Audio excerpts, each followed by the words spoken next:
Les amis, j'espère que vous allez bien. On se retrouve pour parler un peu de l'actualité sur le Real Madrid et le FC Barcelone. Il y a des grosses nouvelles, des grosses news qui sont arrivées des deux côtés aujourd'hui. Donc, apprêtez-vous bien parce qu'il y a beaucoup de choses qu'on va se dire. On va attaquer directement avec Madrid. C'est là qu'il y a le plus d'actualité, là où c'est croustillant, là où c'est craquant, là où ça devient catastrophique, sanglant même. Rudiger s'est embrouillé avec un de ses coéquipiers. Euh, ce qui Ceballos s'est embrouillé avec le coach. On va parler étape par étape. Qui est encore là, Rudiger et Raoul Asensio qui ne sont pas d'accord avec Abeloa. Expliquez-moi un peu. Dans quel monde un joueur se permet de parler à un entraîneur? Expliquez-moi. C'est peut-être moi qui ne connais plus les règles du football. C'est peut-être moi. Peut-être toi qui regardes ma vidéo, tu as eu au moins un jour à jouer au football. Non, parce que expliquez-moi un peu. Si un joueur a le droit de s'engueuler avec son entraîneur, si les joueurs ont le droit de dire qu'ils n'apprécient pas un entraîneur, comment vous voulez apprécier quelqu'un qui vous donne les ordres, quelqu'un qui doit vous obliger à faire ce que vous ne voulez pas? C'est le rôle d'un entraîneur de vous amener à faire ce que vous ne voulez pas. Comment vous voulez l'apprécier? C'est comme si moi je vous disais que j'appréciais mon père, laisser côté émotionnel, quand mon père me disait que faire le ménage, faire les corvées et autres, je vous dis que non, moi je l'appréciais trop parce qu'il me donnait les ordres. Non, on n'aime pas quelqu'un qui vous donne les ordres. Et mais de là à aller jusqu'à aller s'engueuler avec lui. Engueulez-vous entre vous les coéquipiers, on connaît que c'est déjà devenu autre chose, le désordre. Engueulez-vous, mais laissez l'entraîneur. Qu'est-ce qu'il y a d'aller s'engueuler avec l'entraîneur? Ceballos, d'abord, lui, il n'a même pas le temps de jeu. Il ne joue même presque jamais. Quand il peut encore s'engueuler avec quelqu'un qui peut lui faire jouer. Et c'est ça que je vous dis, il y a une difficulté pour un coach de venir aujourd'hui à Madrid. Un coach du style de Mourinho, agressif, qui ne retient pas ses mots. Un, un coach qui a une identité, qui a un football, qui vient pour construire, pour bâtir quelque chose, c'est compliqué avec ce vestiaire. Parce que le vestiaire de Madrid, c'est un vestiaire de starlets, d'influenceuses. Dès que tu n'es pas avec eux, ils ne sont plus avec toi, on ne joue plus, on fait gna gna gna. Mbappé, c'est grave. Vinicius, c'est grave. Il boude quand on l'enlève. Lui, il ne doit pas sortir. Les autres ne doivent pas jouer. C'est mal, lui. Il y a un problème dans le vestiaire. C'est un problème d'égo. Une équipe ne peut pas être remplie de superstars. Ça ne peut pas donner. C'était au temps d'avant, là. Là où il n'y avait pas encore les réseaux sociaux comme maintenant. Avant, c'était, même si tu es seconde, tu es lieutenant là-bas, on ne va pas connaître, il n'y aura pas tout d'impact. Maintenant, là, c'est devenu grave. Donc, il y a les échos, tout le monde, dès qu'il publie une photo, on lui dit les belles paroles sur les réseaux, il voit qu'il non, il est le meilleur joueur du monde, il ne peut pas se soumettre, gna gna gna gna, machin, tout ça ne peut pas donner. L'année, si il faut les départs, Rudiger, celui-là, je ne sais même pas. Je ne sais pas. Rudiger n'est pas un joueur du calibre de Madrid. Rudiger fait honte à Madrid. Il est, excusez-moi le terme, sauvage et il est, je ne sais pas. Ce que vous voyez là, ce que vous connaissez qu'il est là, c'est ce qu'il est. Il ne se cache plus. Lancer les glaciers à l'arbitre, montrer les yeux à l'arbitre, faire les gestes. C'est pas ça. Vous ne pouvez pas comparer Rudiger avec un Ramos ou un Pépé. Ce sont des messieurs. Pépé et Ramos, ils ne faisaient pas ça. Ils ne vont pas s'engueuler avec l'entraîneur. L'entraîneur les appréciait parce qu'au stade, ils étaient agressifs. C'était au stade que Pépé et Ramos montraient leur agressivité. Mais au stade, tu loupes les ballons. Coupe du monde de club, ils loupent. Face au Bayern, ils faisaient la défense en scorpion. La défense, ils défendaient comme ça. C'est la défense en scorpion. Ah, j'ai pitié du coéquipier avec qui il s'est engueulé.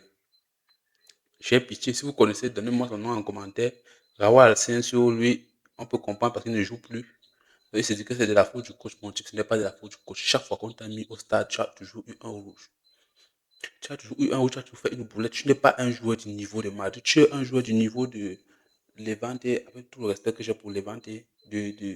Bref, vous avez compris les équipes de deuxième tableau là. Raúl ce n'est pas un joueur. Tu dois jouer titulaire à Madrid. Madrid a des exigences, Madrid a de la maîtrise, Madrid a une image. Et actuellement, l'image que présentent ces gars, c'est dégueulasse. C'est Mbappé un peu qui est plus dans le calme. Et quand on le provoque trop, un moment, Mbappé c'est un être humain. Avec tous les mots, les trucs qu'on lui lance dans les réseaux sociaux, là, il va finir par craquer. Et de temps en temps, ça arrive de dire certains mots, comme nous tous. Quand vous critiquez ce que Mbappé dit, vous allez faire quoi de moi qui passe autant à l'aise à saboter les équipes dans mes vidéos? Hmm. Donc, il faut un peu. modérer et comprendre les choses. Vous ne pouvez pas venir critiquer un entraîneur jusqu'à vous engueuler avec lui. Moi, je suis votre entraîneur, vous ne jouez plus. Même les entraînements, vous ne vous entraînez plus. Tant que moi je suis entraîneur, vous ne vous entraînez plus. Honnêtement, je vous dis. Donc c'est grave. À Madrid, on attend voir la suite. Moi, pour moi, le mercato, il faut un ménage. Il faut que Pérez doit faire un ménage. Tous ces gars-là, ils doivent foutre le camp. Pour qu'on retrouve le Madrid d'avant où nous, les Barcelonais, on savait qu'on avait un vrai rival. Parce qu'il est devenu trop facile. Honnêtement, c'est devenu trop facile en Espagne pour le Barça. Madrid n'arrive plus à suivre parce qu'il y a les égaux, les starlets, des grands joueurs, tous sont des grands joueurs.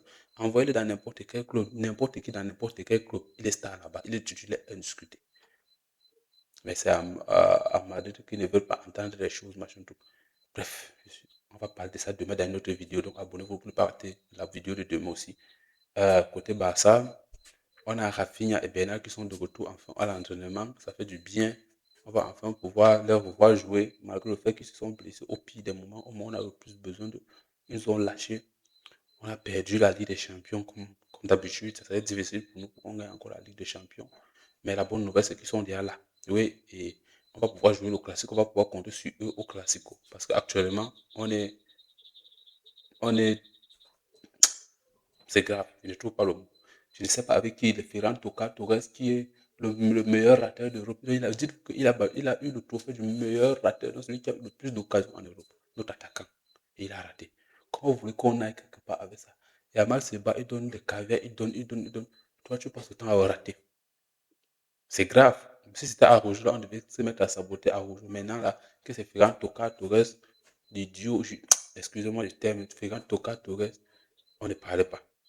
C'est dégueulasse. Donc, il nous faut un vrai attaquant. Pour moi, je préfère Osimhen. Osimhen est combatif, finisseur et il donne avec les dribbles devant lui. Vous avez vu un peu à Napoli avec Vasquez. Vasquez était plus à l'aise quand il y a Osimhen. Il scorait. De même, donc, Osimhen ne désigne pas sur les efforts. Si tu conserves le bon devant Osimhen, il va arracher. C'est ce genre d'attaquant qu'il nous faut, agressif, fin. À la 20, 30 buts par saison. Laissez-moi un peu Alvarez là. Alvarez, c'est trop compliqué. 200 millions, on n'a pas de la thune. Donc laissez ça. Ramenez-moi aussi, man. Je suis fan de ce joueur. Maintenez Marcus Rashford pour jouer la double de Rafinha. Donc, on attend voir le Classico. La saison est terminée. Nous savons 11 points d'écart. C'est à part par un miracle que le Barça flop totalement. Ce qui n'est jamais arrivé depuis la nuit des temps. Barça est champion. Donc, si je viens d'arriver, abonne-toi. Tu likes, ça aide au référencement. Moi, c'est Bonalfo. Je fais des débouts sur les matchs du Real Madrid et du FC Barcelone. Chaque jour, il y a une vidéo sur cette chaîne. Donc, si tu veux t'enjailler et suivre l'actualité du football actuellement, et suivre mon avis et réagir aussi. Parce que quand tu réagis, tu me dis ce que tu penses. Ça me plaît. Même si c'est du sabotage, même si c'est quoi. Ça me plaît. Même si c'est de la critique. Oui, j'ai beaucoup plus de la critique. Ça m'aide à m'améliorer. Donc, prenez soin de vous. Et rendez-vous demain pour la prochaine vidéo. Peace.